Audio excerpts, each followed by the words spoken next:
I suggest starting every day saying, God, I am absolutely nothing without you. I can do nothing without you. I lean entirely on you today. I am desperate without your help. And really, no matter how many victories I've had in the past, that doesn't guarantee me a victory today if I'm not leaning on God today. Leaning on God yesterday doesn't help me today. I have to lean on God today. You have weaknesses. You have limitations. God has no limitations, but we have limitations. So you say, Lord, I'm weak in this area. I need your strength. I believe you're changing me every day. And I'm not going to spend today worrying about what I did wrong yesterday. I trust you to strengthen me in my weakness.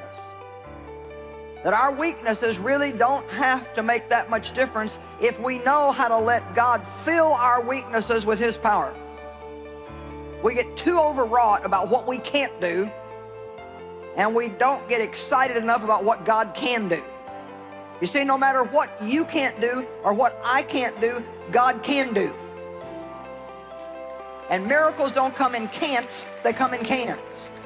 Well, we get what we believe for. Let's start believing that the power of God is available to us to see miracles in our lives and in other people's lives. We're not going to have miracles if we don't believe for miracles. We have to believe in the miracle-working power of God. When we go to God each day, the right attitude is, God, what is it you want me to do? What is my assignment? Not giving God orders, telling him what to do, how to do it. Rather, God, show me the best path. Show me how to overcome this problem. Show me how to accomplish my dreams. God wants us to rely on him, not some formula. Thinking, well, if I do this and do that and do the other, then God will bless me. If that's all it took, we wouldn't really need God. David understood this principle. In 2 Samuel 5, he had just been made king over Israel. When the Philistines heard about it, they came down to this valley to attack him. Now, David was a warrior. He had conquered a lot of armies. His nature was to attack. But here's why David was considered a man after God's own heart. Verse 19 says, David inquired of the Lord, shall I go attack the Philistines? Will you hand this enemy over to me? Notice his humility. He didn't say, I got this, been there, done that, no problem. He took time to inquire of the Lord. Before he went to battle, he got quiet and said, God, what do you want me to do? He was getting his daily direction. He didn't assume because something worked in the past, it was going to work right there. He asked a very significant question, God, will you hand this enemy over to me? Seems like that would be a given. He was just put in charge of the Israelites, God's chosen people. Surely God wouldn't let them be defeated. But the fact is, we're not supposed to fight every battle. David was smart enough to ask, am I supposed to attack? He was saying, God, if I go in there, are you going to go with me? He was showing his dependency on God. He recognized where his strength, his favor, his ability came from.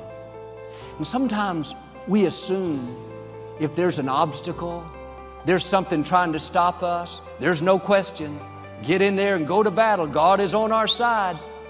But a wiser approach is to say, God, what is your plan? How do you want me to respond to this opposition? Shall I attack or shall I be still and let you fight for me? If I go in, God, are you going to go with me? We've all fought battles where we didn't come out the way we thought.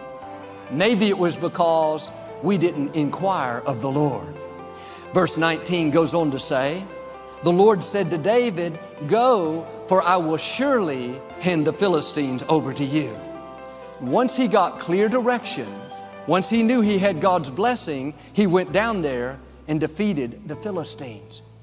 But if we would do like David and inquire of the Lord before we get into conflict, before we make big decisions, go to God for daily direction, it would save us a lot of heartache and pain. I've learned what God orders, He will pay for. But God is not obligated to bring victory to battles that we're not supposed to be in. And yes, God is merciful. Yes, He'll help us, but it's much better to inquire of the Lord before you make important decisions. He doesn't want you to get hooked on a formula. He wants you to be hooked on Him. When you develop this habit of going to God for your daily bread, daily direction, saying, God, how do you want me to respond? How should I deal with this situation in my health, my finances? God, give me your wisdom, your insight, your favor. That's how God will lead you down the best path for your life.